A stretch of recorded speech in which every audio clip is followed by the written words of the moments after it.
Well, the first day of spring also marks the first day of the Home and Garden Show at Wisconsin State Fair Park today. You find everything from cooking demos to gardening ideas. And expert gardener Melinda Myers is here taking the stage this weekend with her own gardening presentations, as you always do, but she's here now with a little couple of tips for us ahead of the show. You bet. I think we're all anxious to get started. Yes, exactly. But can we get started outside? You've brought some nice ways for us to get started indoors. Exactly. Right. So resist. You can go out, clean up, do those things. But if you want to get some planting done, now's a great time. One of the things you'll want to do is when you take a look at the back of seed packets, it'll tell you when to start plants indoors. And then cauliflower, broccoli, all our cool season crops, great time to plant them. Okay. Now I have a fancy setup here. It's kind of self-watering pot. And what's cool about this... I like that. You probably can't screw that up, can you? You can. All right, good. So we have a reservoir for water on the bottom. So you keep that full of water. This is a wicking mat that'll absorb the moisture. We set our containers on here, and then it'll wick up the water after we plant. We'll moisten the soil. So just a basic seed germinating mix, slight hole, because we've got tiny seeds. We're just going to cover those, and we'll fill this up.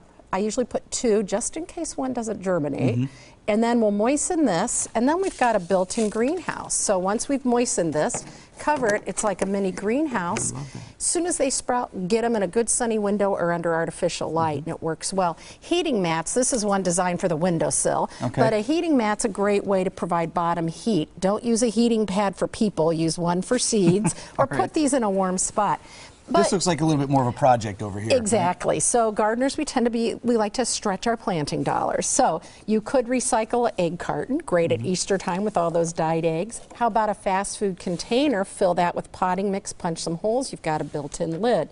I love these Jiffy 7s. They're compressed pellet. You put them in water and they expand, and then you have your pot and your potting mix all in one. So it's kind of fun to watch, I think adults as much as kids.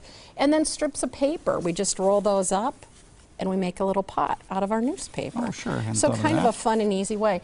Now, if you can't wait to get started or you want to jumpstart the season a little bit, you can use something like a purchased or commercial cloche or bell jar. It's got little vents. You can make your own.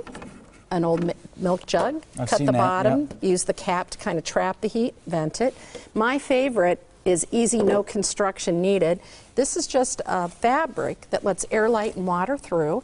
You can use it to warm the soil, but also cover your plants loosely, anchor the edge. As they grow, they support it. It's a great way to either jumpstart the season or give those tomatoes a little helping hand at the beginning of the season when the nights are a little bit cool. And do you say Memorial Day for when you put stuff in the ground? Memorial Day or even the first week in June. If you wait a little longer for tomatoes, peppers, and melons, but beans and things like that, the middle of May if things progress. And some good trends I'll talk about this weekend as well. Well, great. They should come out to see you. We did, what, 2.5, 3 minutes here. You've got a whole show. So I do, yes. If you were interested, come out and see Melinda. Great to see you as always. And for more information on the upcoming Home and Garden Show or to see any of these gardening tips, again, you can just head to our website, TMJ4.com.